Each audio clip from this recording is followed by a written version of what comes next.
सर्वांना वंदन करते, सर्वांना प्रणाम। आत्माराम या ग्रंथाचा अभ्यास, आत्माराम या ग्रंथाचे चिंतन आपण करत आहोत। आत्माराम ग्रंथामध्ये एकूण 5 समास आहेत। ब्रह्मनिरूपण, त्यागनिरूपण, ब्रह्मनिरूपण, मायानिरूपण, साधननिरूपण आणि अनुभवनिरूपण असे या 5 समासांचे 5 प्रकरणांची नावं आहेत। यापैकी पहिल्या प्रकरणाचा आपला विचार अभ्यास करून झालेला आहे आणि दुसरं प्रकरण मायानिरूपण यातील ओव्यांचा आपण अभ्यास करत आहोत। मायानिरूपणामध्ये मागच्या वेळेस आपण ओवी क्रमांक 16 पर्यंत साधारण विचार केलेला होता आणि आज 17 पासून पुढे काही ओव्यांचा विचार आपण करूया। या समासामध्ये समर्थ मुख्यतः मायेची व्याप्ती किती आणि कुठे आहेत हे सांगतायत।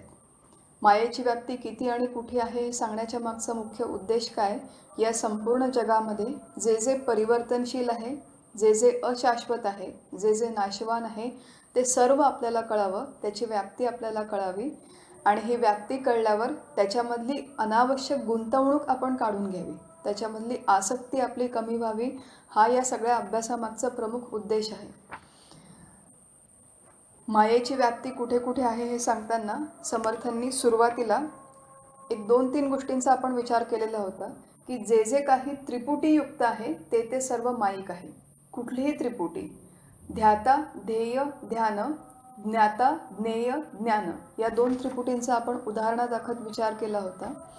पण जिथे त्रिपुटी आहे तिथे सापेक्षता आहे, कशावर तरी किंवा कुणावर तरी अवलंबून असणं आहे। मी जेव्हा म्हणते की मला या फोनचं ज्ञान झालं तेव्हा माझं हे जे ज्ञान आहे हे या फोनवर अवलंबून आहे किंवा माझ्यावर अवलंबून आहे। म्हणजे ज्या वस्तूचं ज्ञान होतं त्याच्यावर अथवा ज्याला होतं त्याच्यावरती हे व्यवहारातलं ज्ञान, व्यवहार ज्ञान ज्याला वृत्ती ज्ञान म्हणतो आपण, ते अवलंबून आहे। व्यवहारामध्ये हे जे होतं व्यवहार ज्ञान, वृत्ती ज्ञान हे त्रिपुटीयुक्त असतं, हे कशावर तरी कायम अवलंबून असतं। जिथे अवलंबून राहणं आहे तिथे सापेक्षता आहे आणि जिथे सापेक्षता आहे तिथे माया आहे। माया आहे का बरं? कारण की अशा प्रकारे जेव्हा त्रिपुटी असते तेव्हा त्या ज्ञानाला आणि त्रिपुटीमधील 3ही घटकांना उत्पत्ती, स्थिती आणि लय असतो। आपल्या आदरणीय पंतप्रधान मोदीजींनी एक स्कीम सुरू आहे मागचे काही वर्ष झाले, आत्मनिर्भर भारत। आत्मनिर्भर भारत आपण का म्हणतो की आपण दुसऱ्यांवरती एक राजकीय स्तरावर किंवा आपल्या पूर्ण देशाच्या स्तरावरती आपण इतर देशांवरती, इतर घटकांवरती अधिक अवलंबून राहू नये। आपल्या देशाच्या स्तरावरती जे काही आहे ते आपण आत्मनिर्भर व्हावं। देशाच्या, राज्याच्या, गावाच्या, कम्युनिटीच्या, आपल्या स्वतःच्या वैयक्तिक स्तरावर देखील आपण शक्य तितकं आत्मनिर्भर व्हावं, हा मोदीजींनी, आपल्या आदरणीय पंतप्रधानांनी एक व्यावहारिक दृष्टीने सांगितलेला दृष्टिकोन आहे, परंतु परमार्थात देखील तो तितकाच ॲप्लिकेबल आहे, उपयुक्त आहे आणि महत्त्वाचा आहे। आपलं बघा संपूर्ण जीवन हे एका दृष्टीने विचार केला तर कायम इतरांवरती अवलंबून राहण्यात निघून जातं आणि व्यवहार दृष्टीने ते बरोबरही आहे। मनुष्य हा समाजाचा घटक आहे, समाजाचा प्राणी आहे, त्यामुळे समाजापासून स्वतःला तोडून एकटेपणाने आपण एकलखोरेपणाने एकलकोंड्याचं जीवन जगणं इथे परमार्थिक माणसांनी हे अपेक्षित नाही। परंतु समाजामध्ये जगताना देखील आपण एक प्रकारे अवलंबून जे असतो ते अवलंबून राहणं कमीत कमी व्हावं यासाठी आपण प्रयत्न करतो। घर आहे, भाड्याचं घर आपण किती दिवस राहतो की भाड्याच्या घरात राहणं नको, सारखं सारखं भाडं द्यावं लागतं, घरमालकाचा काहीतरी झप्पू असतो, मग आपण स्वतःचं घर बांधू। घराच्या बाबतीत आपण आत्मनिर्भर होण्याचा, स्वयंपूर्ण होण्याचा प्रयत्न करतो।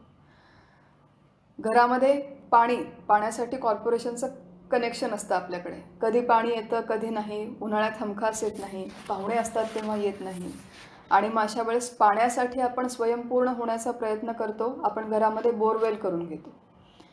आपल्याला कुठेतरी ऑफिसमध्ये जायचं आहे, पब्लिक ट्रान्सपोर्ट वापरतो, बस, टॅक्सी, याच्यावरती किती दिवस आपण अवलंबून राहणार। एक छोटीशी का होईना पण स्वतःची कार हवी किंवा 2 व्हीलर तरी हवी।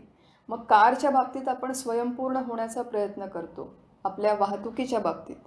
मग घराच्या बाबतीत आपल्याला स्वतंत्र व्हायचं आहे, आपल्याला पाण्याच्या बाबतीत स्वयंपूर्ण व्हायचं आहे, आपल्याला आपल्या वाहन चालवण्याच्या बाबतीत स्वयंपूर्ण व्हायचं आहे। मग एवढ्या सगळ्या बाबतीत आपल्याला इतरांवर अवलंबून राहणं आपण टाळतो. मग इतक्या सगळ्या बाबतीमध्ये आपल्याला स्वयंपूर्ण व्हायचं आहे, तर मग आनंदाच्या बाबतीमध्ये आपण स्वयंपूर्ण का होऊ नये? आपला वैयक्तिक स्तरावरती जीवनामध्ये उपभोगण्याचा जो आनंद आहे तो कायम कुणावर आणि कशावर तरी अवलंबून असतो. आणि ज्याच्यावरती, ज्या व्यक्ती अथवा वस्तूवरती आपला आनंद अवलंबून असतो, ज्याच्या असण्यावर अथवा नसण्यावर, ती व्यक्ती आणि वस्तू ही मायिक आहे. तिला उत्पत्ती, स्थिती आणि लय आहे. आणि त्याच्यामुळे जोपर्यंत आपण आनंदासाठी अवलंबून आहोत कोणावर अथवा कशावरती, तोपर्यंत आपण पूर्ण अर्थाने कधीही आनंदी होणं शक्य नाही. परमार्थाचा हा जो विचार आहे हा आपल्याला आनंदासाठी स्वयंपूर्ण होण्यास शिकवतो. केवळ बाहेरचं हे जग आहे, बाहेरच्या जगामध्ये स्वयंपूर्ण होऊ नका, तर आपलं जे स्वतःचं वैयक्तिक जीवन आहे त्याच्यामध्ये शांती, तृप्ती, निर्भयता, आनंद, समाधान हे अत्यंत महत्त्वाचे पिलर्स आहेत, आपले क्रायटेरिया आहेत. आणि याच्यासाठी स्वयंपूर्ण व्हावं आपण, कशावरतीही आणि कुणावरतीही अवलंबून राहू नये. म्हणून हा मायेचा विचार करायचा की जिथे जिथे त्रिपुटी आहे तिथे तिथे सापेक्षता आहे, अवलंबून राहणं आहे, तिथे तिथे माया आहे. हे मायेच्या व्याप्तीचा जाणून घेण्याचा पहिला विचार आपण बघितला. दुसरा विचार आहे मायेच्या व्याप्तीमधला की पारमार्थिक हे जे वाङ्मय आहे, इनफॅक्ट शब्दाचा जो काही प्रांत आहे तो संपूर्ण प्रांत मायेचा आहे. परमार्थामध्ये निर्माण झालेले, आता मी परमार्थाच्या संदर्भात बोलते कारण की इथे हा आपला संदर्भ चालू आहे, पण व्यवहारामध्ये आपण जे काही न्यूजपेपर वाचतो, पुस्तकं वाचतो, जो काही ग्रंथसंभार आपल्याकडे आहे, जे जे आपण वाचतो, ऐकतो, ते संपूर्ण ग्रंथ, त्याच्यामधलं संपूर्ण वाङ्मय, इथे हा आपला चाललेला उपक्रम, जिथे जिथे शब्दांचा प्रांत आहे तो संपूर्ण प्रांत हा मायेचा आहे. किंबहुना या ज्या संकल्पना आपण शिकतो, ब्रह्म, आत्मा, जीव, माया, या शब्दरूपाने या संकल्पना देखील सगळ्या मायिक आहेत. कारण की त्या कधीतरी कॉइन झाल्या, कधीतरी ह्या संकल्पना, हे शब्द कॉइन झाले, हे शब्द तयार झाले, त्यांना उत्पत्ती आहे, स्थिती आहे आणि लय देखील आहे. त्यामुळे परमार्थशास्त्राचा देखील हा जो ग्रंथसंभार आहे, हा अभ्यास आहे, हे विवेचन आहे, हे देखील शाश्वत नाही. याच्यावर देखील आपण अवलंबून राहण्यात एका लिमिटनंतर, एका हद्दीनंतर याचा उपयोग नाही. वेदांतशास्त्राची देखील एक मूल्य आहे आणि एक मर्यादा आहे. आपण बघितलं होतं की शब्दांचा हा जो प्रांत आहे तो आपल्याला उंबरठ्यापर्यंत घेऊन जातो, परंतु आत्मानुभूतीची जेव्हा प्रत्यक्ष वेळ येते तेव्हा शब्दांचा हा संपूर्ण प्रांत मागे पडला पाहिजे. मागे पडणं त्यांनी अपेक्षित आहे. म्हणून शब्दांचा हा जो प्रांत, अभ्यासाचा प्रांत, हा देखील मायेचाच भाग आहे. अशी दुसरी गोष्ट आपल्याला समर्थांनी सांगितली मायेच्या व्याप्तीमध्ये. आणि आता तिसरी जी गोष्ट आहे त्याच्याकडे आपण वळूया. मागच्या वेळेस आपण 16व्या ओवीचा थोडक्यात विचार केला होता की आत्मा, ब्रह्म आणि स्वरूप हेही मायेचेची रूप, रूप आणि अरूप सकळ माया. ब्रह्म नावाचं हे जे तत्व आहे त्या तत्वासाठी ब्रह्म नावाचा आपण शब्द वापरतो. बघा, मुळात हे जे तत्व आहे हे सर्वत्र सदैव आणि समान आहे, सगळीकडे आहे, तीनही कालाच्या अतीत आहे. भूतकाळात देखील आहे, भविष्यकाळात देखील आहे, वर्तमान काळात देखील आहे, किंबहुना या काळाच्या पलीकडे देखील हे तत्व आहे. मग हे जे तत्व आहे, ह्या तत्व एकमेवाद्वितीय असल्यामुळे याचं वर्णन करणं अत्यंत कठीण आहे. वर्णन करणाराही कोणी नाही आणि ऐकणाराही कोणी नाही असा हा प्रांत आहे. परंतु इथे काय म्हणतायत की अशा या ब्रह्माचं वर्णन करण्यासाठी आपल्या शास्त्रकारांनी, आपल्या आधी जे ऋषीमुनी होऊन गेले, यांनी फार मोठं शास्त्र निर्माण केलं. त्याच्यामध्ये त्यांनी अशा या सर्वत्र सदा समान असणाऱ्या तत्वाला ब्रह्म हे नाव दिलं. त्यामुळे शाब्दिक स्तरावरती ब्रह्म हा जो शब्द आहे तो शब्द त्या तत्वाकडे निर्देश करतो, परंतु तो शब्द स्वतः मिथ्या आहे, शब्द स्वतः मायिक आहे. आत्मा, ब्रह्म आणि स्वरूप हेही मायेचेची रूप. हे जे ब्रह्म नावाचं तत्व आहे हे संपूर्ण निरपेक्ष व्यापक आहे आणि ह्याच ब्रह्माला शास्त्रकारांनी शरीराच्या संदर्भामध्ये आत्मा म्हटलं. आत्मा आणि ब्रह्म ही एकच संकल्पना आहे, परंतु आपण समष्टीच्या स्तरावर बोलतो तेव्हा आपण त्याला ब्रह्म म्हणतो आणि व्यष्टीच्या स्तरावर बोलतो आपण तेव्हा आपण त्याला आत्मा म्हणतो. आता समष्टीच्या स्तरावर ब्रह्म म्हणायचं आणि व्यष्टीच्या स्तरावर आत्मा म्हणायचं, देह सापेक्ष जेव्हा आपण बोलतो तेव्हा त्याच ब्रह्माला आत्मा म्हणायचं, ही संकल्पना कोणी ठरवली? ही संकल्पना शास्त्रकारांनी ठरवली. आणि म्हणून इथे समर्थ म्हणतायत की आत्मा, ब्रह्म आणि स्वरूप हेही मायेचेच रूप. शाब्दिक स्तरावरती आपल्याला असं वाटतं की ब्रह्म वेगळा आहे, आत्मा वेगळा आहे, स्वरूप वेगळं आहे, परंतु याच्यापैकी काहीही विभिन्न नाही, कुठेही भेद नाही. हे सर्व काही शाब्दिक स्तरावरती केवळ मायेचीच रूप आहेत आणि रूप आणि अरूप सकळ माया. जे जे काही रूपवान आहे, ज्याला काही आकार आहे, साकार आहे, ज्याला कुठलेही अवयव आहे, सूक्ष्मातिसूक्ष्म बॅक्टेरिया जरी असेल, व्हायरस जरी असेल जो आपल्या डोळ्यांना दिसत नाही, हा कोरोना व्हायरस होता, तरी रूप आणि अरूप सकळ माया. आपल्या डोळ्यांना दिसणारा नसला तरी हे जे मायक्रो ऑर्गॅनिझम्स आहेत यांना रूप असतं. इलेक्ट्रॉन, प्रोटॉन, आपलं जे काही आपण मटेरियल बघतो या सगळ्यांना रूप असतं. त्यामुळे साकार वस्तू, सावयव वस्तू या सगळ्या माया आहेतच, पण समर्थ म्हणतात रूप आणि अरूप. अरूप आहे ते देखील माया आहे. मग अरूप असं काय, तर अरूप म्हणजे स्पेसिफिकली इथे निर्देश केलेला आहे अव्यक्त या तत्वाकडे. आपल्या शास्त्राची अशी मांडणी आहे की संपूर्ण सृष्टीची उत्पत्ती होते, काही काळ स्थिती असते आणि काही काळानंतर तिचा लय होतो. असा हा जो सृष्टीचा उत्पत्ती स्थिती लयाचा हा जो कार्यक्रम आहे हा कोट्यवधी वर्षे चालत राहतो आणि नंतर एक महाप्रलयाची वेळ येते जेव्हा ही संपूर्ण सृष्टीचा प्रलय होतो, महाप्रलय. आणि ही संपूर्ण ही जी भूते आहेत ती बीजावस्थेमध्ये अव्यक्त नावाच्या तत्वामध्ये जाऊन राहतात. ब्रह्मापासून मूळमाया, मूळपायापासून गुणमाया, गुणमायेपासून जडमाया आणि जडमायेच्या नंतर या संपूर्ण सृष्टीची निर्मिती असा अनुक्रम आपण बघितला होता. ब्रह्मापासून जेव्हा मूळमाया तयार होते तेव्हा मूळमायेच्या त्या स्तरालाच दुसऱ्या एका पद्धतीने अव्यक्त असं नाव दिलेलं आहे की मूळमाया जेव्हा निर्माण होते तिथे अव्यक्त ह्या तत्वामध्ये संपूर्ण सृष्टी बीजरूपाने ऑलरेडी असते. आपण सगळे प्राणीमात्र जर आपण मुक्त नाही झालो, जर आपल्याला मोक्ष मिळाला नाही, तर शास्त्रकार सांगतात की सृष्टीच्या महाप्रलयाच्या वेळेस बीजावस्थेत आपण त्या अव्यक्त नावाच्या तत्वामध्ये जाऊन राहतो. आणि समर्थ ते म्हणतात की अव्यक्त नावाचं हे जे तत्व आहे, जे अरूप आहे, जे आपल्याला दिसत नाही, ते देखील मायेच्याच प्रांतामध्ये येतं. बघा, मूळ माया आपण बघितलं होतं की ब्रह्मसत्यन जगन्मिथ्या जीवो ब्रह्मैव नापरः. मूळ माया जेव्हा पहिलं स्फुरण निर्माण होतं ब्रह्मावर, तिथपासून ते मूळमाया, गुणमाया, जडमाया हा सगळा मायेचा विस्तार आहे. आणि केवळ ब्रह्मसत्य आहे, त्याच्या पलीकडचं प्रत्येक तत्व हे माईक आहे. आपल्याला बोलायला बरं वाटत नाही, परंतु ही माझी स्वतःची वैयक्तिक मांडणी नाही, ही वेदांत शास्त्राची मांडणी आहे की किंबहुना माया ब्रह्मापासून जेव्हा मूळ माया तयार होते तेव्हा आपण पुढे बघणार आहोत की तिथे ईश्वराची निर्मिती आहे. ईश्वर हा मुळात निराकार आहे, तोच ईश्वर नंतर साकार होतो. ब्रह्मदेव विष्णू महेशाच्या रूपाने या सृष्टीला निर्माण करतो, सांभाळतो, तिचा लय करतो. परंतु ईश्वर स्वतः आणि ईश्वराचे सगळे अवतार हे देखील मायेमध्येच मोडतात. का मोडतात? कारण की त्यांना उत्पत्ती, स्थिती आणि लय आहे. आपलं आयुष्य खूप कमी आहे, 50, 70, 100 वर्षांचं आपलं आयुष्य. त्या मानाने ईश्वराचं आयुष्य बरंच मोठं आहे, त्या मानाने ईश्वराच्या अवतारांचं आयुष्य देखील बरंच मोठं आहे. परंतु रामकृष्णादी अवतार देखील वेदांत शास्त्राच्या दृष्टीने त्यांना माईक म्हणलेलं आहे, मिथ्या म्हणलेलं आहे, कारण की त्यांना उत्पत्ती, स्थिती, लय आहे. परंतु त्या सिस्टीमचा, त्या प्रणालीचा आपल्याला फार मोठ्या प्रमाणावरती उपयोग करून घेता येतो.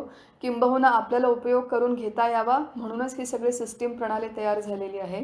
तर रूप आणि अरूप सकळ ही माया असं 16व्या श्लोकामध्ये समर्थ सांगतात. आणि पुढे 17वा जो श्लोक आहे महत्त्वाचा, त्याच्यामध्ये समर्थ म्हणतात की जीव, शिव आणि ईश्वर हाही मायेचाची विस्तार, विश्वरूप विश्वंभर अवघी माया श्रीराम.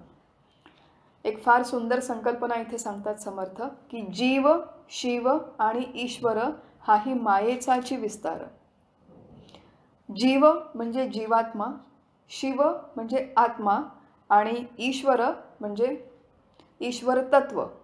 तर इथे 3 तत्वांचा समर्थाने निर्देश केलेला आहे की जीव, जीवात्मा, आत्मा आणि ईश्वर हे 3ही मायेचाची विस्तार, हे 3ही माईक आहेत. आता हे 3ही माईक आहेत म्हणजे काय आणि जीवात्मा म्हणजे नेमकं काय हे आज आपण थोडक्यात समजावून घेण्याचा प्रयत्न करूया. जीव, शिव आणि ईश्वर हाही मायेचाची विस्तार असं इथे समर्थ म्हणतात. बघा, मुळामध्ये आपण बघितलं होतं की ब्रह्म नावाचं हे जे तत्व आहे, होतं, आपण व्यवहारापुरतं त्याला होतं म्हणूया, की सृष्टीच्या पूर्वी ब्रह्म नावाचं हे जे तत्व होतं अथवा आहे ते सर्वत्र सदैव आणि समान आहे. ते निरपेक्ष व्यापक आहे. त्याच्यामध्ये कुठलाही भेद नाही, त्याच्यामध्ये कुठलाही छेद नाही, त्याच्यामध्ये कुठलीही मर्यादा नाही, त्याच्यामध्ये कुठलंही विभाजन नाही. परंतु सृष्टीची जेव्हा निर्मिती होते तेव्हा त्याच्यामध्ये उपाधी रूपाने आधी माया निर्माण होते आणि त्या मायेच्या पुढे संपूर्ण सृष्टीची निर्मिती होते. आता मायेची जेव्हा निर्मिती होते तेव्हा त्या ब्रह्मामध्ये माया ही सगळ्यात पहिली उपाधी आहे. ब्रह्माला त्या मायेने सीमित केलं. उपाधी शब्दाचा अर्थ आधी थोडासा समजावून घेऊया. आपण या वर्गामध्ये थोड्याफार प्रमाणात आधी बघितला होता. आज एकदा परत थोडीशी रिव्हिजन करू आणि मग या श्लोकाचा पुढचा विचार करू. ब्रह्म हे जे तत्व आहे ते निरपेक्ष व्यापक आहे. त्याच्यामध्ये पहिलं स्फुरण माया ही त्या ब्रह्माची उपाधी झाली. उपाधी म्हणजे पदवी. पदवी म्हणजे काय की आपण व्यवहारामध्ये म्हणतो की मी स्त्री आहे. मी स्त्री ही माझी एक उपाधी आहे. मी इंजिनियर ही माझी एक उपाधी आहे. मी आई ही माझी एक उपाधी आहे. मी पत्नी, मी हैदराबादमध्ये राहते, मला भगवद्गीता येते, मी भगवद्गीतेचे क्लासेस घेते. या सगळ्या काही प्रापंचिक काही पारमार्थिक मी स्वतःला जोडून घेतलेल्या, स्वतःवरती ओढवून घेतलेल्या उपाधी आहेत. उपाधी म्हणजे पदवी आणि पदवी म्हणजे उपाधी म्हणजे येथे की जी कुठलीही गोष्ट आपल्याला मर्यादित करते, संकुचित करते, एका विशिष्ट बाउंड्रीमध्ये बांधून ठेवते, त्याला सोप्या भाषेत म्हणतात उपाधी. कुठलीही गोष्ट. जीवो ब्रह्मैव नापरः हे वेदांत शास्त्राचं मूळ सूत्र आहे की निरपेक्ष व्यापक हे जे ब्रह्मतत्व आहे ते आपलं मूळ स्वरूप आहे. परंतु आपण इतके व्यापक आहोत हे आपल्याला अजिबात जाणवत नाही. आपल्याला तर आपण हा 5 फुटी देह आहो असंच कायम वाटत राहतं. कारण की या देहाने आपण स्वतःला मर्यादित करून घेतलेलं आहे, संकुचित करून घेतलेलं आहे. आणि केवळ या देहाने नाही तर देहाच्या बरोबर जे अनेक सगळे आस्पेक्ट्स आहेत, फॅक्टर्स आहेत की हा नुसता देह नाही तर हा स्त्री देह आहे, नुसता स्त्री देह नाही तर हा गोऱ्या रंगाचा आहे किंवा हा काळ्या रंगाचा आहे, हा उंच आहे किंवा हा बुटका आहे. अशा जेवढ्या काही पद्धतीने आपण स्वतःचा या देहासंबंधी विचार करतो, मी बुद्धिमान आहे, मी मठ्ठ आहे, मी हुशार आहे, मी अतिशय, माझी स्मरणशक्ती खूप चांगली आहे, मी फार छान काव्य करते, मी फार छान बोलते, मी फार छान लिहिते. अशा जेवढ्या पद्धतीने आपण स्वतःचा विचार करतो या सगळ्या आपण स्वतःला जोडून घेतलेल्या उपाधी आहेत. कारण की ह्या आपल्याला स्वतःला त्या व्यापक चैतन्यापासून वेगळं करतात, मर्यादित करतात आणि संकुचित करतात. हा उपाधी शब्दाचा पहिला अर्थ. आणि उपाधी शब्दाचा दुसरा अर्थ जो आमचे सद्गुरू डॉक्टर काका यांनी आम्हाला समजावून सांगितला होता की उपाधी ती गोष्ट आहे की जी असली तर बिघडत नाही आणि नसली तर नडत नाही. परत एकदा बघूया की उपाधी ही जी गोष्ट आहे ती असली तर बिघडत नाही आणि नसली तर नडत नाही. म्हणजे काय की बघा, खूप मोठ्या भांड्यामध्ये चहा आहे, तो आपण 10 वेगवेगळ्या कपांमध्ये काढून ठेवला. एक आहे लाल कप, एक आहे पिवळा कप, एक आहे निळा कप. आणि मी बोलताना म्हणते माझ्या मैत्रिणीला की मला तो लाल कपातला चहा दे, लाल कपातला चहा दे असं मी जेव्हा म्हणते तेव्हा लाल कप ही त्या चहाची उपाधी झाली. का? कारण की त्या लाल कपाने त्या मोठ्या भांड्यातल्या चहाला वेगळं पाडलं आणि मी म्हणते की मला लाल कपातला चहा दे.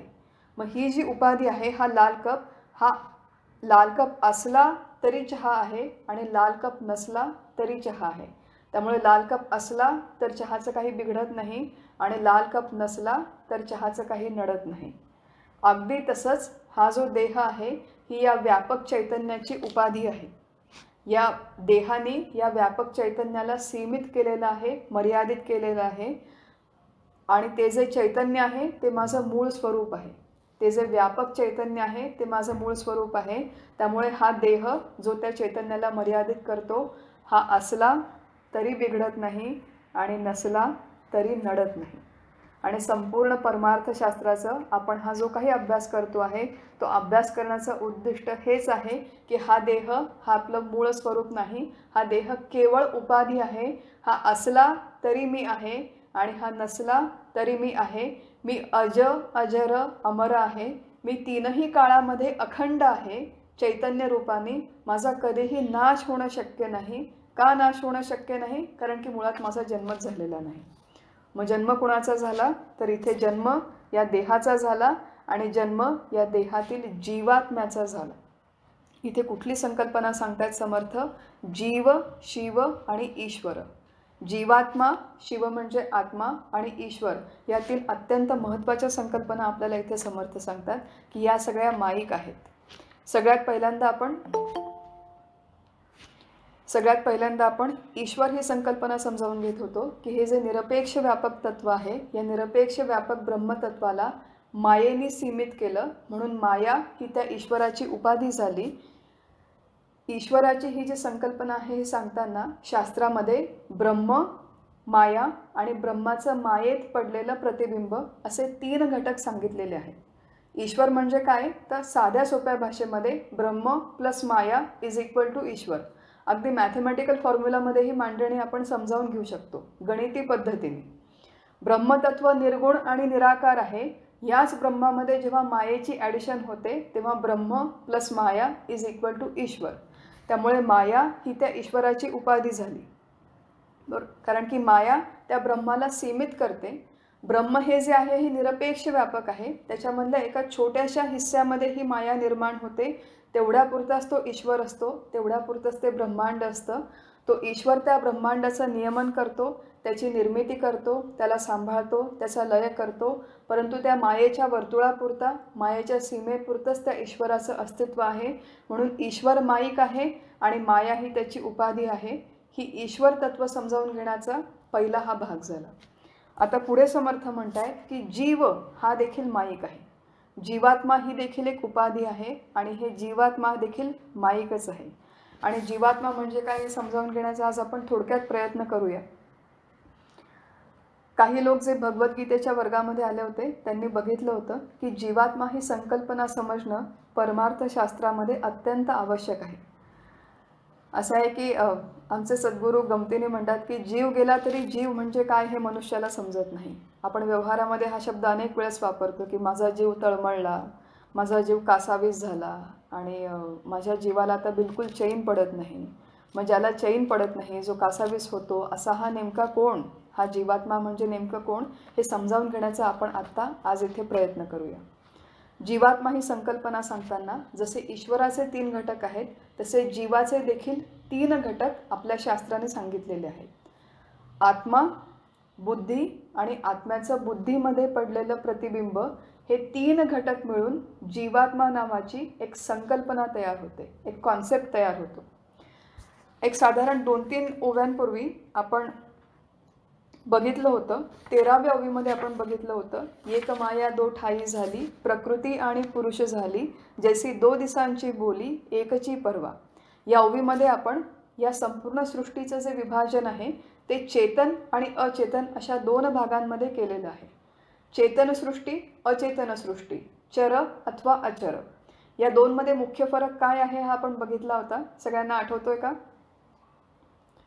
चेतन आणि अचेतनामध्ये फरक आहे की चेतन जे काही आहे, चर आहे, त्या सगळ्यांच्या आतमध्ये अंतःकरण आहे. अंतःकरण आहे म्हणून जीवात्मा आहे. परंतु अचेतन वस्तूंमध्ये अंतःकरण नाही म्हणून तिथे जीवात्मा नाही. हा चेतन आणि अचेतनामधला मुख्य फरक आहे. हा फोन अचेतन आहे परंतु मी चेतन आहे असं मी म्हणते. मग फोन आणि मी आमच्यामध्ये काय फरक आहे? मूलतः हे देह देखील, हा जो माझा देह आहे, मूलतः हा देह देखील अचेतन आहे आणि हा फोन देखील अचेतन आहे. परंतु या देहामध्ये अंतःकरण नावाचं तत्व आहे. अंतःकरण आहे म्हणून इथे जीवात्मा आहे. जीवात्मा आहे म्हणून हे शरीर चेतनत्वाच्या या गटामध्ये मोडतं. त्याला चर म्हणतात, त्याला चेतन म्हणतात. परंतु फोनमध्ये अंतःकरण नाही म्हणून इथे चैतन्याचं प्रकटीकरण होत नाही, म्हणून फोनला आपण अचेतन म्हणतो. तर चेतन आणि अचेतनातला हा फरक आपण मुख्यतः बघितला होता की चर प्राण्यांमध्ये, चरभूत मात्रांच्यामध्ये, चेतनभूतांच्यामध्ये अंतःकरण नावाचं एक तत्व असतं. हे अंतःकरण हृदयामध्ये राहतं. परमार्थामध्ये हृदय ही जी संकल्पना आहे ती आपल्या फिजिकल या स्थूल हार्टशी संबंधित नाही. आपलं हे जे हार्ट आहे, हृदय आहे, हे केवळ एका ठिकाणी शरीरामध्ये आहे इथे. परंतु हे हृदय, हे हार्ट म्हणजे पारमार्थिक हृदय नाही. पारमार्थिक हृदय म्हणजे अंतःकरण हे नखशिखांत म्हणजे मनुष्याच्या डोक्यापासून केसाच्या प्रत्येक टोकापासून ते नखाच्या टोकापर्यंत सर्वत्र समान व्यापून आहे, असं हे अंतःकरण नावाचं तत्व आपल्या शरीरामध्ये आहे. अंतःकरण म्हणजे आतलं इंद्रिय, जे आपल्याला डोळ्यांना कधीही दिसत नाही, जे डिसेक्शन केलं तर कधीही प्रूव्ह करता येणार नाही, असं अंतःकरण नावाचं तत्व सर्व चर प्राणीमात्रांच्या आतमध्ये आहे, आपल्या देहाच्या आतमध्ये आहे. आणि हे अंतःकरण आहे म्हणून आत्म्याच्या चैतन्याचं प्रकटीकरण जीवात्मा या रूपाने आपल्या शरीरामध्ये होतं. जीवात्मा ही संकल्पना आपण बघितली की याच्यामध्ये 3 घटक आहेत, आत्मा, बुद्धी आणि आत्म्याचं बुद्धीमध्ये पडलेलं प्रतिबिंब. बुद्धी ही अंतःकरणाचाच एक घटक आहे. चरमात्रांमध्ये, चरप्राणीमात्रांच्या मध्ये जे अंतःकरण असतं त्याचे 4 भाग आहेत, मन, बुद्धी, चित्त आणि अहंकार. आपण जेव्हा म्हणतो की आत्म्याचं बुद्धीमध्ये प्रतिबिंब पडतं, ते वास्तविक आत्म्याचं अंतःकरणामध्येच पडलेलं प्रतिबिंब असतं. परंतु शास्त्राने त्याची मांडणी करताना अंतःकरणाचा स्पेसिफिकली बुद्धी हा एक आस्पेक्ट, हा पदर निवडला आहे सांगताना.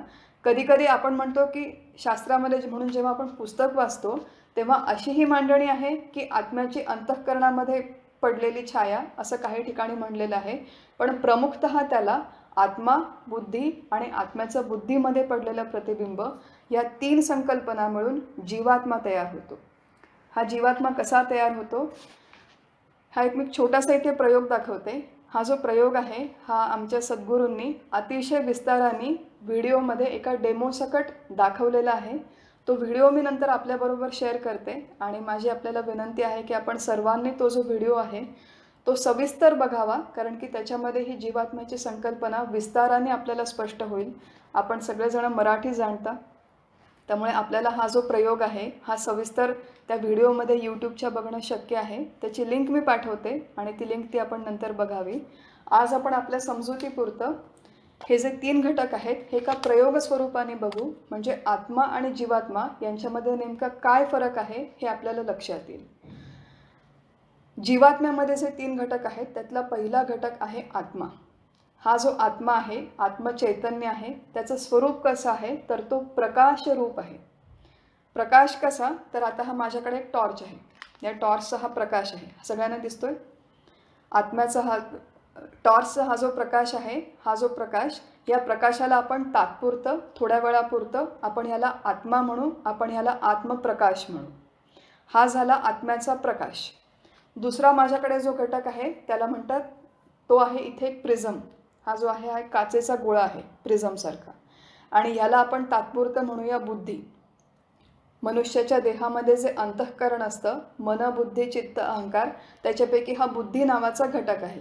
मुळात हे अंतःकरणच आहे, परंतु या प्रयोगापुरतं आपण ह्याला बुद्धी म्हणणार आहोत, कारण की तशी शास्त्राची मांडणी आहे. त्यामुळे ही जी बुद्धी आहे ही या प्रिझमद्वारा आपण रिप्रेझेंट करणार आहोत. आता असं आहे की तुम्ही हा प्रिझमच काचेचा का निवडला, तुम्ही दगड का नाही निवडला बुद्धीला रिप्रेझेंट करायला? त्याचं कारण आहे की हा जो प्रिझम आहे काचेचा बनलेला, हा पारदर्शक आहे आणि मूळचा अत्यंत स्वच्छ आहे, ट्रान्सपरंट आहे. जसा हा ट्रान्सपरंट आहे आणि स्वच्छ आहे, तशी बुद्धी, अंतःकरण देखील मूळची अत्यंत स्वच्छ आहे, ट्रान्सपरंट आहे, शुद्ध आहे. आणि अशी असल्यामुळे तिच्यामध्ये प्रकाश घेण्याची क्षमता आहे, प्रकाश फाकवण्याची क्षमता आहे. जर इथे दगड असला असता तर त्याच्यामध्ये प्रकाश आतमध्ये घेण्याची क्षमता नसली असती, परंतु हा ट्रान्सपरंट स्वच्छ प्रिझम असल्यामुळे याच्यामध्ये प्रकाश घेण्याची क्षमता आहे. मग जीवात्म्याच्या या कॉन्सेप्टमध्ये आत्मा हा जो प्रकाश रूप आहे तो आत्मा, ही बुद्धी आणि आत्म्याचं बुद्धीमध्ये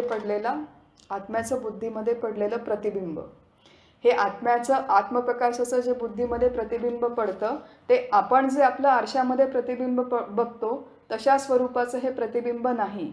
तशा स्वरूपाचं हे प्रतिबिंब का नाही? कारण की आरशामध्ये जेव्हा आपण स्वतःला बघतो तेव्हा मला रूप आहे, आरसा साकार आहे आणि म्हणून मला माझं प्रतिबिंब आरशामध्ये दिसतं. परंतु इथे आत्मा नावाचं हे जे तत्व आहे प्रकाशरूप, हे निराकार आहे, निर्गुण निराकार आहे, अरूप आहे, निरावयव आहे. मग याचं प्रतिबिंब कसं पडेल बुद्धीमध्ये? त्यामुळे याचं प्रतिबिंब असं प्रत्यक्ष पडत नाही, लौकिक आपलं जे प्रतिबिंब पडतं त्यानुसार, परंतु हा आत्म्याचा प्रकाश आहे आणि या आत्म्याच्या प्रकाशाची छाया बुद्धीमध्ये फाकते. आणि आत्म्याचा हा जो बुद्धीमध्ये पडलेला हा जो प्रकाश आहे, आत्म्याचा हा जो बुद्धीमध्ये पडलेला प्रकाश आहे, त्याला शास्त्रामध्ये चिदाभास असं नाव दिलेलं आहे. सारखं सारखं एवढं मोठं म्हणण्यापेक्षा की आत्म्याचा बुद्धीमध्ये पडलेला प्रकाश, एवढं मोठं सगळे जंत्री कायम म्हणण्यापेक्षा त्याला एक शास्त्रकारांनी छोटंसं नाव दिलेलं आहे की चिदाभास. मग आत्मा, बुद्धी आणि चिदाभास या 3 संकल्पना मिळून जीव नावाची एक संकल्पना तयार होते. बघा, आपल्या सगळ्यांच्या चर प्राण्यांच्या या शरीरामध्ये, देहामध्ये जीवात्मा असतो. जीवात्मा म्हणजे काय? आत्मा, बुद्धी आणि चिदाभास. जीवात्म्याचा जन्म होतो, जीवात्म्याचा मृत्यू होतो, जीवात्मा करता आहे. सगळ्या क्रिया या देहाकडून ज्या होतात त्या सगळ्या क्रिया जीवात्मा करतो. सगळ्या क्रिया केल्यावरती जे फळं मिळतात ती देखील या जीवाला म्हणजे जीवात्म्याला मिळतात. तो करता आहे, तो भोगता आहे. जन्म, जरा, मरण इत्यादी जे काही विकार देहाला होतात ते हा जीवात्मा भोगतो. आणि त्यामुळे जीवात्मा आहे तोपर्यंत आपण जिवंत आहे असं आपण म्हणतो. आणि मनुष्याचा मृत्यू होतो म्हणजे काय? तर जीवात्मा हा मनुष्याच्या शरीरातला निघून जातो. ते अंतःकरण, तो सूक्ष्मदेह मनुष्याच्या स्थूल देहातून निघून जातं. आणि जर आपण मुक्त नाही झालो तर हा सूक्ष्मदेह, हा जीवात्मा दुसरा स्थूल देह धारण करतो. आणि मग हे पुनर्जन्माचं हे जे जन्म मृत्यू चक्र आहे हे अखंड चालू राहतं जोपर्यंत सृष्टी आहे तोपर्यंत. त्यामुळे महत्त्वाची संकल्पना आहे की जीवात्म्यामध्ये आत्मप्रकाश, बुद्धी आणि चिदाभास हे 3 मिळून हा जीवात्मा तयार होतो. आणि आपल्या सगळ्यांची अशी धारणा आहे, आपल्या सगळ्यांचं असं मिसकन्सेप्शन आहे की हा देह म्हणजे मी, किंवा या देहातलं हे जे चैतन्य आहे हा जीवात्मा, तो जीवात्मा म्हणजे मी आहे. परंतु आपल्याला शास्त्र असं सांगतं की हा देह म्हणजे मी नाही. या देहाच्या मध्ये हा जो चिदाभास आलेला आहे, ज्या चिदाभासानी, ज्या चैतन्याच्या प्रकाशाने या अंतःकरणाला, या देहाला, या बुद्धीला ॲक्टिवेट केलेलं आहे. ॲक्टिवेट हा शब्द आपल्याला सगळ्यांना छान माहिती आहे की फोनचं हे नुसतं मॉडेल असून उपयोग नाही आहे, त्याच्यात सिम कार्ड असूनही उपयोग नाही आहे, त्याच्यामध्ये चार्जिंग असूनही उपयोग नाही, तर ते सिम कार्ड ॲक्टिवेट करावं लागतं. ॲक्टिवेट केलं की त्याच्यानंतर ते सिम कार्ड काम करतं. तसंच हा चिदाभास जेव्हा आपल्या बुद्धीमध्ये असतो, जागृतीच्या या संपूर्ण आपल्या काळामध्ये हा चिदाभास आपल्या बुद्धीमध्ये असतो, अंतःकरणामध्ये असतो.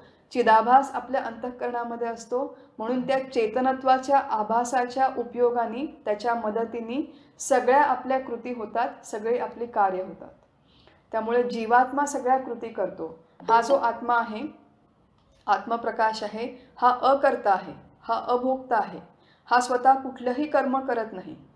जेवण करण्याचं काम जीवात्मा करतो, जेवण केल्यावर झोपण्याचं काम ते देखील जीवात्मा करतो. हा निष्क्रिय आहे, useless from all practical purposes, याचा काहीही उपयोग नाही. तर असा आत्मा जो आहे हा अधिष्ठान आहे, हा निष्क्रिय आहे. इथे समर्थ म्हणतात की जीवात्मा हा देखील माईक आहे. कशावरून माईक आहे? कारण की जीवात्म्यामध्ये आपण जे 3 घटक बघितले, आत्मा, बुद्धी आणि चिदाभास, त्याच्यामधली बुद्धी आणि चिदाभास हे स्वतः मूळतः माईक आहे. बुद्धीला उत्पत्ती, स्थिती आणि लय आहे. चिदाभासाला देखील उत्पत्ती, स्थिती आणि लय आहे. हे दोनही कायम टिकणारी तत्व नाहीत. म्हणून जीवात्मा हा अशाश्वत आहे, माईक आहे, हा कायम टिकणारा नाही. आणि हे काही आपल्याला फार प्रूव्ह करून किंवा एक्सप्लेन करून सांगण्याची गरज नाही. हे आपल्या सगळ्यांना अगदी सहजगत्या कळणारी गोष्ट आहे की काही वर्षांच्या पूर्वी हा देह नव्हता, काही वर्षांच्या नंतर हा देह नसेल. आणि हा जो काही कालावधी आपल्याला मिळालेला आहे हा अत्यंत मर्यादित, सीमित कालावधी आहे. आणि मर्यादित, सीमित कालावधीपुरतं जीवात्म्याने हे शरीर धारण केलेलं आहे. काही काळाने जर आपण मुक्त झालो नाही तर जसे कपडे बदलतो मनुष्य, तसा हा स्थूल देह बदलून हाच जीवात्मा दुसऱ्या कुठल्या तरी शरीरात जाईल आणि तिथे जाऊन तो आपले भोग भोगेल. म्हणून जीवात्मा ही संकल्पना ही माया आहे. ईश्वर देखील माया आहे आपण बघितलं. आणि इथे समर्थ म्हणतात की शिव देखील माईक आहे. शिव हा जो शब्द आहे तो आत्म्याचा सूचक आहे. मग आपल्याला वाटतं की आत्मा हा तर सच्चिदानंद आहे, मग इथे शिव शब्दाला समर्थांनी मायेचाची विस्तार का बरं म्हणलेला आहे? तर शिव ही जी मुळात संकल्पना आहे, देहसापेक्ष संकल्पना, ती देहसापेक्ष संकल्पना ही मायेच्या प्रांतामध्ये येते. मुळात ही जी देहाची उपाधी आहे ही उपाधीच मिथ्या आहे. देहाची उपाधी मिथ्या असल्यामुळे देह आहे म्हणून आपल्याला आत्मा नावाचा शब्द कॉइन करावा लागला. जर देह ही उपाधी नसली असती तर आपल्याला आत्मा हा शब्द शास्त्रकारांना कॉइन करण्याची आवश्यकताच नव्हती. केवळ हे निरपेक्ष व्यापक ब्रह्मतत्व आहे, तेच आहे आहे आणि आहे. त्याच्यामध्ये या माईक उपाधी निर्माण झाल्या, म्हणून माईक उपाधींच्या सापेक्ष त्यांना नावं कॉइन करावी लागली. मायेची उपाधी निर्माण झाली, मग माया ही उपाधी, त्याच्याबरोबर ईश्वर हे तत्व. देह ही उपाधी, त्या देहसापेक्ष आत्मा आणि देहसापेक्ष जीवात्मा, या सगळ्या टर्म्स त्यांना कॉइन कराव्या लागल्या, कारण की या विविध उपाधी या ब्रह्माच्या क्षेत्रामध्ये जणू निर्माण झाल्या असं आपल्याला वाटतं. खरं तर आपलं शास्त्र म्हणतं की या उपाधींनाही निर्मिती नाही, खऱ्या खऱ्या या निर्माण झाल्याच नाही, परंतु त्या आपल्याला अत्यंत सत्य वाटतात, अत्यंत खऱ्या वाटतात. आपला सगळा व्यवहार या उपाधींच्या आधाराने चालतो, म्हणून काही काळापुरतं त्याला सत्यत्व देणं भाग आहे. या उपाधींचा उपयोग करायचा आणि उपयोग करून आपल्या स्वरूपापर्यंत जायचं, याच्यासाठी आपण ही सगळी सिस्टीम, सगळी प्रणाली समजावून घेत आहोत. पुढे समर्थ म्हणतात की विश्वरूप विश्वंभर अवघी माया. जीव शिव आणि ईश्वर हा ही मायेचाची विस्तार, विश्वरूप विश्वंभर अवघी माया. हा जो ईश्वर आहे हा या संपूर्ण विश्वामध्ये विश्वंभर रूपाने राहतो, या संपूर्ण विश्वाचं तो नियमन करतो. ईश्वर सृष्टीची निर्मिती करतो, स्थिती सांभाळतो, लय करतो. व्यष्टीच्या स्तरावरती प्रत्येक मनुष्याच्या हृदयात राहून त्याला तो कर्मांची फळं देतो. ईश्वर सर्वभूतानां हृद्देशर्जुन तिष्ठती, की प्रत्येक प्राण्याच्या हृदयामध्ये हा ईश्वर अखंड असतो. बघा, जीवात्मा नावाचं आपण हे जे तत्व बघितलं होतं की मनुष्याच्या देहामध्ये अंतःकरण पूर्ण व्यापून आहे, जीवात्मा पूर्ण व्यापून आहे, ईश्वर देखील पूर्णपणे व्यापून आहे आणि आत्मा नावाचं तत्व देखील पूर्णपणे नखशिखांत व्यापून आहे असं म्हणलं जातं. त्याच्यापैकी जीवात्मा हा कर्म करतो, ईश्वर ह्याच देहामध्ये राहून त्या जीवात्म्याला त्याच्या कर्मानुसार सुयोग्य त्याची फळं देतो. आणि आत्मा स्वतः कुठलंही काम करत नाही, परंतु आत्म्याच्या अधिष्ठानावरती या देहामध्ये हा जीव काम करतो आणि हा ईश्वर त्याच्याकडून ती कामं करून घेतो, त्याला त्या कर्मांची फळं देतो. म्हणून असं म्हणलं जातं की जीव कर्ता आहे, ईश्वर करविता आहे आणि अकर्ता आत्मा या दोन्हींचं अधिष्ठान आहे.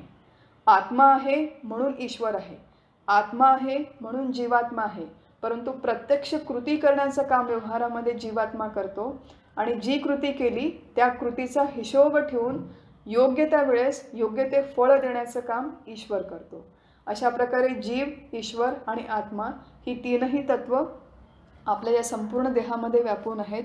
विश्वरूप विश्वंभर, आणि केवळ आपल्या देहामध्ये नाही तर संपूर्ण सृष्टीमध्ये ही तत्व व्यापून आहेत. आणि ही सगळी जी तत्व आहेत अवघी माया, हा मायेचा विस्तार आहे, हे तू जाणून घे. आणि या देहामधली आपली जी अनावश्यक आसक्ती आहे ती सगळी कमी कर, असा इथे एक सूक्ष्म संदेश आपल्याला मिळतो की मायेचा हा आपण पूर्ण विस्तार कशासाठी बघतोय. आपण बघितलं होतं की आपल्या देहामधली आसक्ती कमी व्हावी म्हणून आपण हा सगळा मायेचा विस्तार बघतो आहोत.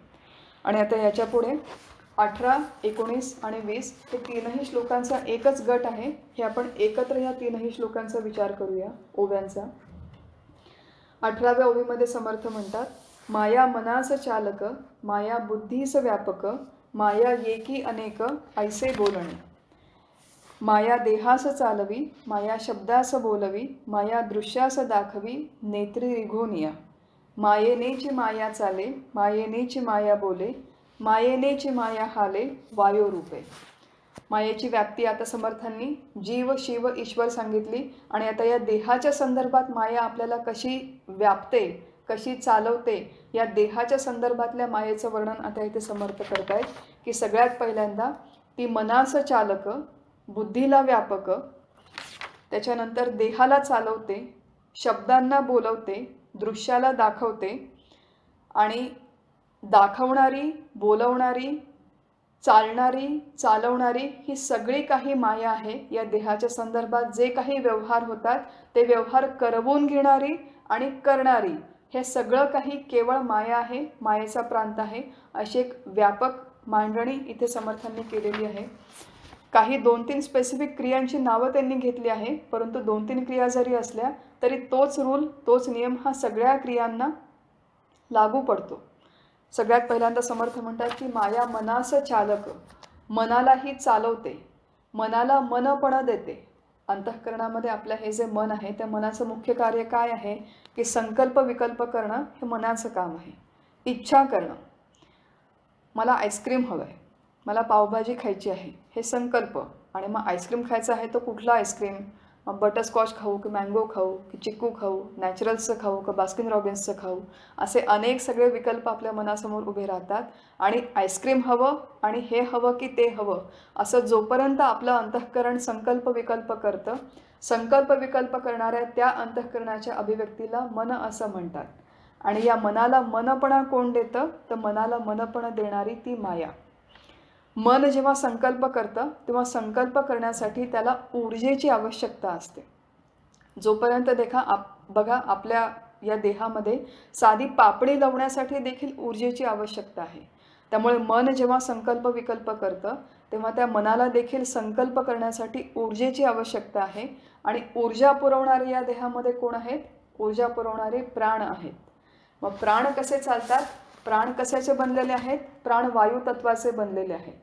मन स्वतः कशाचं बनलेलं आहे, मन हे वायू तत्वाचं आणि रजोगुणाचं बनलेलं आहे असं आपलं शास्त्र सांगतं.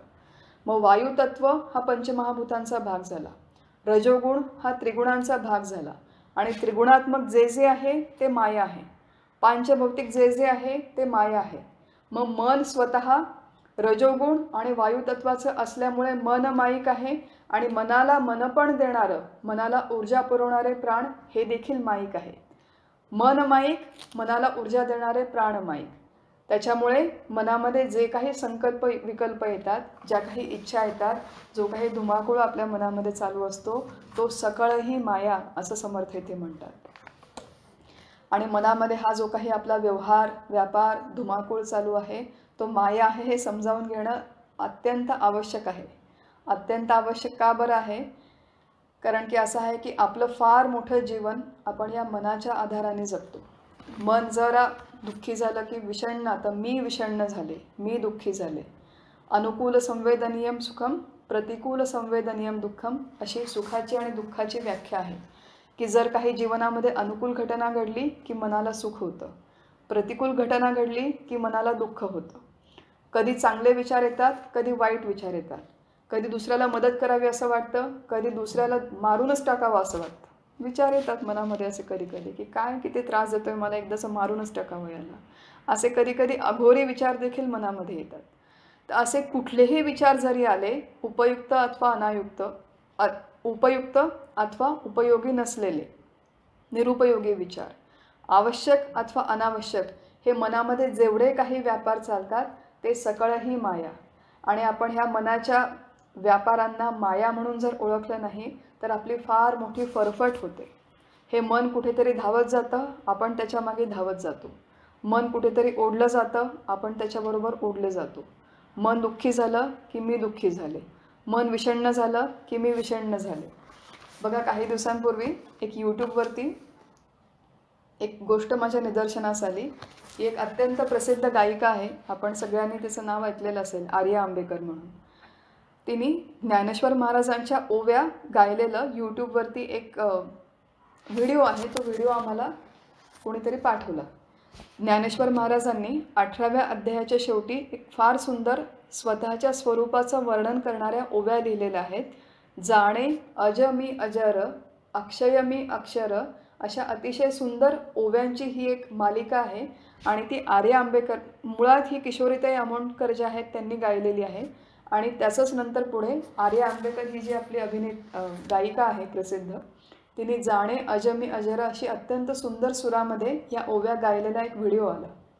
सहज माझं लक्ष गेलं की या व्हिडिओचे जे किती लोकांनी हा व्हिडिओ बघितला, तर मी खाली बघितला काहीतरी 50K 50,000 लोकांनी तो व्हिडिओ बघितलेला होता. आणि यूट्यूबवरती आपल्याला सगळ्यांना माहिती आहे की आपण जर एखादा व्हिडिओ बघत असू तर सिमिलर त्याच्याशी जे समान आहेत तसे दुसरे व्हिडिओज तो आपल्याला सजेशन म्हणून दाखवतो. तर आर्या आंबेकरनी गायलेले इतर जे व्हिडिओज आहेत ते तिथे गाण्याच्या त्या दुसऱ्या लिस्टमध्ये मला दाखवले गेले. ज्ञानेश्वर महाराजांच्या ओव्या ऐकण्यासाठी 50,000 लोकांनी त्याच गायिकेने गायलेल्या त्या ओव्या ऐकल्या. पण ह्याच आर्या आंबेकरनी गायलेलं दुसरं गाणं आहे. कुठलं गाणं, कितीदा नव्याने तुला आठवावे, डोळ्यातले पाणी नव्याने वहावे, असं ते गाणं आहे. आणि मला नंतर माझी मैत्रीण एक सांगत होती की हे मराठीतलं खूप प्रसिद्ध गाणं आहे. बघा गाण्याचे कसे शब्द आहेत की कितीदा नव्याने तुला आठवावे, डोळ्यातले पाणी नव्याने वहावे. म्हणजे मनाचं बुद्धीचं हे जे काम आहे की स्मरण करणं, की कुठली तरी एक व्यक्ती आहे जी मला सोडून गेली आहे, तिला आपण परत परत आठवतो. ती व्यक्ती आपल्या जीवनामध्ये येऊ शकत नाही म्हणून परत परत तिची आठवण काढून आपण परत परत रडतो. आणि असं हे जे गाणं आहे, ह्या गाण्याला काहीतरी 1-1.5 मिलियन व्ह्यूज मिळालेले आहेत. तीच गायिका आहे, तेच सूर आहे, अत्यंत भावपूर्ण पद्धतीने तिने दोन्ही गाणी गायलेली आहेत. परंतु ज्या गाण्यामध्ये असा रडकेपणा आहे त्याला आपण प्रतिष्ठा दिलेली आहे, ते आपल्याला अत्यंत आवडतं आणि आपण मोठ्या चवीने ते गाणं बघतो. त्याला आपण रसिकता म्हणतो. त्याला 1.5 मिलियन लोकांनी ते गाणं बघितलं आणि 50,000 लोकांनी ज्ञानेश्वर महाराजांच्या या ओव्या ऐकल्या, ज्याच्यामध्ये आपलं स्वरूप किती मोठं आहे, किती व्यापक आहे, किती सुंदर आहे. अज अजर अमर असं हे जे आपलं स्वरूप आहे त्याचं वैभवशाली वर्णन आहे. ते ऐकायचं सोडून आपण असं नव्याने रडावे आणि नव्याने पाणी वाहावे अशा प्रकारची गाणी ऐकतो. अशा प्रकारच्या जीवनाला आपण ही जी प्रतिष्ठा दिलेली आहे ती प्रतिष्ठा समूळ उखडून टाकण्याची आवश्यकता आहे. ती प्रतिष्ठा संपूर्णपणे निघून जाण्याची आवश्यकता आहे. एक फार मोठं व्यापक सुंदर वैभवशाली जीवन आपल्यासमोर हे शास्त्र आपल्याला ठेवतं आणि त्याच्यासाठी माया मनास चालक. मन अशा प्रकारे जेव्हा कुणाची तरी आठवण करतं, त्या आठवणीमध्ये अश्रू वाहतं. हा सगळा व्यापार माईक आहे, टेम्पररी आहे, ट्रान्झियंट आहे, विनाशशाली आहे. त्यामुळे मन देखील नाशवान आहे, मनातले विचार देखील नाशवान आहेत, मनातले संकल्प देखील नाशवान आहेत, माईक आहेत. त्याच्याबरोबर आपण स्वतःला फरफटत नेण्याची आवश्यकता नाही, हे स्वतःला वारंवार समजावून सांगण्याची आवश्यकता आहे. इथे समर्थ म्हणतात की माया मनास चालक, माया बुद्धीस व्यापक. जी गोष्ट मनाची आहे तीच बुद्धीची देखील आहे. की माझ्या बुद्धीचे निर्णय, मी किती चांगला निर्णय घेतला म्हणून आज माझ्या मुलाचं इतकं सोनं झालं. मी नोकरी सोडली, मी नोकरी सोडण्याचा निर्णय घेतला, मी घरी बसण्याचा निर्णय घेतला म्हणून माझ्या मुलाचं चांगलं संगोपन झालं. मग माझ्या बुद्धीचा हा जो निर्णय आहे त्याचा अहंकार, त्याचा ताठा माझ्या मनामध्ये असतो. माझ्या बुद्धीची स्मरणशक्ती, मला भगवद्गीतेचे सगळे अध्याय पाठ आहेत. तुम्ही मला कुठलाही श्लोक विचारा, मी तो तुम्हाला लगेच घडाघडा म्हणून दाखवते. अशा प्रकारे बुद्धीच्या सोबत आपण फरफटत जातो, मनाच्या सोबत आपण फरफटत जातो. परंतु मनाला चालना देणारा, बुद्धीला चालना देणारे हे केवळ एक माया तत्व आहे, प्राण आहेत. आणि माया एकी अनेक ऐसे बोलणे. एक हे जे मूळचं ब्रह्मतत्व आहे हे एकमेवाद्वितीय आहे, एकच आहे, सर्वत्र सदा समान आहे. परंतु या एक ब्रह्मतत्वावरती आज ही अनंत भेदांनी भरलेली सृष्टी निर्माण झाली. इनफॅक्ट या सृष्टीचा आभास निर्माण झाला. खरी ही सृष्टी निर्माण झालीच नाही असं आपल्या वेदांतशास्त्राचं म्हणणं आहे. परंतु ते काही आपल्याला इतक्या लवकर पटणं शक्य नाही. मग निदान हा सगळा आभास आहे, निदान हा सगळं भ्रम आहे. जसं माळ जमिनीवरती आपल्याला मृगजळ दिसतं, ते मृगजळ जसं माईक आहे तशीच ही संपूर्ण सृष्टी देखील माईक आहे.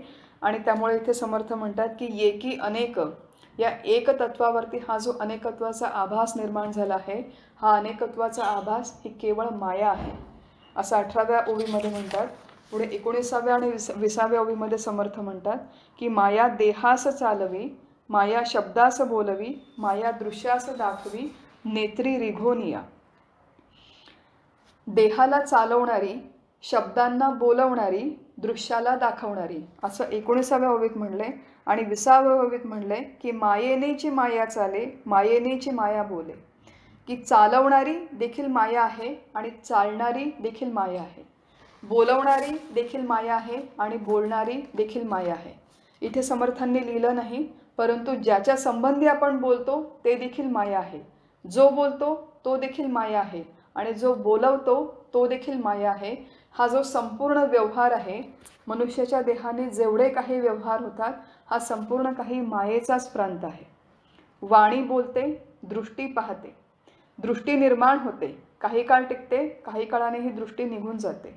दृष्टीने आपण जे काही बघतो ते देखील काही काळ आहे, आधी नव्हतं, आत्ता आहे आणि काही काळाने नक्की नसेल. कानाने आपण जे काही ऐकतो, शब्द आहेत, गाणी आहेत, स्तोत्र आहेत, आपलं हे प्रवचनाचा हा जो काही अभ्यास चालू आहे, चिंतन अभ्यास, हा सगळा मायेचाच व्यवहार आहे. एक हे समजावून घेणं अत्यंत आवश्यक आहे की हा सगळा व्यवहार जे काही बघतो, जे काही ऐकतो, हे माईक टेम्पररी असल्यामुळे फार याच्यामध्ये गुंतवणूक करण्याची आवश्यकता नाही. आपलं काय होतं की कलियुग आहे हो, काय आजकाल चालू आहे, वर्तमानपत्र बघितलं की बघवत नाही, टी व्हीच्या न्यूज बघितल्या की त्या बघवत नाहीत, ऐकवत नाही. काय या समाजाची आज स्थिती झालेली आहे असे विचार आपल्या मनामध्ये वारंवार येतात. पण हे जे काही बघवत नाही असं आपल्याला वाटतं, हे जे काही ऐकवत नाही असं आपल्याला वाटतं, ते कलियुगामध्ये होणार आहे असं आपल्या पराशर मुनींनी 2000 वर्षांपूर्वी लिहून ठेवलेलं आहे. पराशर स्मृती नावाची एक स्मृती आहे ज्याच्यामध्ये त्यांनी लिहिलेलं आहे की कलियुगामध्ये कुमारी मातांचा सुळसुळाट होईल. कलियुगामध्ये सरकारचे नोकर सरकारचं कधीही ऐकणार नाहीत असे त्यांनी अनेक सगळी कलियुगाची भाकितं तिथे लिहून ठेवलेली आहेत. त्यामुळे समाजाचं आज जे काही पतन होत आहे, जो काही ऱ्हास होत आहे, तो सगळा ऱ्हास, ते सगळं पतन आपल्या द्रष्ट्या ऋषींनी अनेक वर्षांपूर्वी लिहून ठेवलेलं आहे. आपण पाहिलं अथवा न पाहिलं म्हणजे ते बदलणार नाही, ते वाढणार नाही अथवा ते कमीही होणार नाही. या समाजाला, या सृष्टीला जी काही गती मिळालेली आहे त्या गतीनुसार हे सगळं सृष्टीचक्र चालूच राहणार आहे. मग मला बघवत नाही किंवा मला ऐकवत नाही असे उसासे सोडण्यापेक्षा जे काही आहे ते सगळं अशाश्वत आहे, टेम्पररी आहे, माईक आहे. आणि या मायेतून मी स्वतःची सुटका कशी करून घ्यायची आणि मी स्वतःची सुटका करून घेतल्याच्या नंतर इतरांना मी या मायेच्या जंजाळातून सुटण्यासाठी कशी मदत करायची, हा संपूर्ण विचार साधकांनी करणं आवश्यक आहे. आपलं काय होतं की हे जे काही आपण बघतो आणि जे काही आपण ऐकतो त्याच्याच प्रवाहामध्ये आपण वाहत जातो. एखादं गाणं ऐकलं, त्याच्या प्रवाहात वाहत गेलो. एखादा काहीतरी सिनेमा बघितला, त्याच्या प्रवाहात वाहत गेलो. क्रिकेटची मॅच बघितली, त्याच्या प्रवाहात वाहत गेलो. कोणीतरी माझी स्तुती केली, अगं तू किती छान सांगते गीता, त्या स्तुतीच्या प्रवाहात वाहत गेलो. कोणीतरी मला म्हटलं की तुला काहीच बोलता येत नाही, तुला काहीच जमत नाही, मग तू कशाला बोलते, कशाला गीता सांगते, मी त्या प्रवाहात वाहत जाते. स्तुती निंदा, मान अपमान, सुख दुःख, यश अपयश, ह्या सगळ्या गोष्टी आपल्याला या व्यावहारिक जगामध्ये आपल्या वाटायला येतात. ही सगळी जी द्वंद्व आपल्याला वाटायला येतात ती आपल्याच प्रारब्धानुसार वाटायला येतात. जी द्वंद्व वाटायला येतात ते भोगमायिक आहेत. ते काही काळ टिकणार आहेत, काही काळ मला भोगायचे, काही काळानंतर ते निश्चित संपणार आहेत. त्यामुळे देहाच्या द्वारे होणारा हा संपूर्ण व्यापार, जे मी बघतो, जे मी ऐकतो, जे मी चालते, जे मी कमावते या जगामध्ये, मी माझ्या मनगटाच्या जोराच्या बळावरती हे कमावलं, मनगटाच्या बळावर मी हे कमावलं, मी हे एवढं मोठं घर उभारलं. हे जे काही विचार मला आपल्या स्वतःच्या कर्तृत्वाबद्दल मनामध्ये येतात की मी माझं कुटुंब सांभाळलं, मी इतकी मोठी नोकरी केली, मी एवढे पैसे कमावले, मी एवढं सगळं माझ्या मुलाचं पालनपोषण केलं, मी त्याला इंजिनियर केलं, असे हे जे काही सगळे विचार आपल्या मनात येतात, हा सगळा व्यवहार हा संपूर्ण मायेचा प्रांत आहे. हे आपण लवकरात लवकर ओळखावं आणि लवकरात लवकर या प्रांतामधून असं आहे की मायेपासून आपली सुटका करून घेणं म्हणजे काम थांबवणं नाही, निष्क्रिय होऊन बसून राहणं हा त्याचा अर्थ नाही. तर काम तेवढंच आणि तसंच करावं, परंतु ते काम करत असताना हा सगळा मायेचा प्रांत आहे हे लक्षात ठेवून करावं.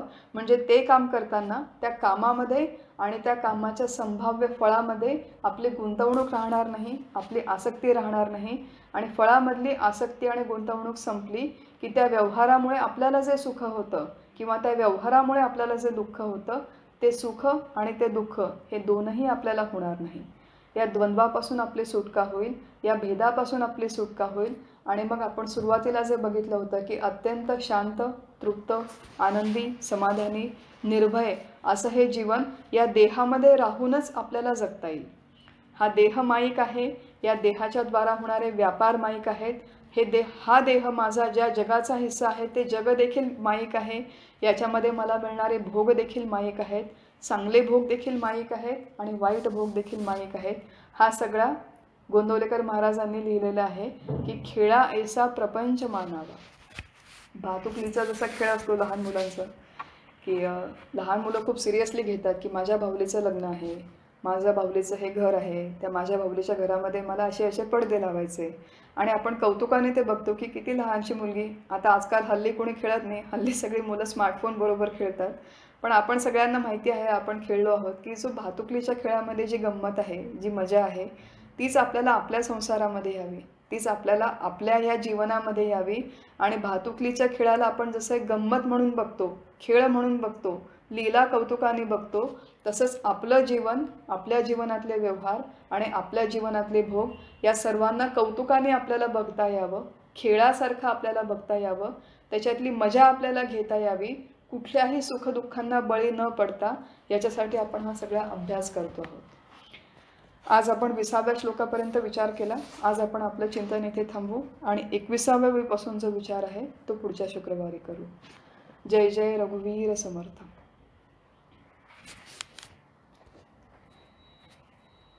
जर कोणाला काही प्रश्न असतील तर आपण विचारू शकता. आणि व्हिडिओ जो आहे तो मी व्हिडिओ आपल्याला पाठवेन. तो व्हिडिओ आपण अवश्य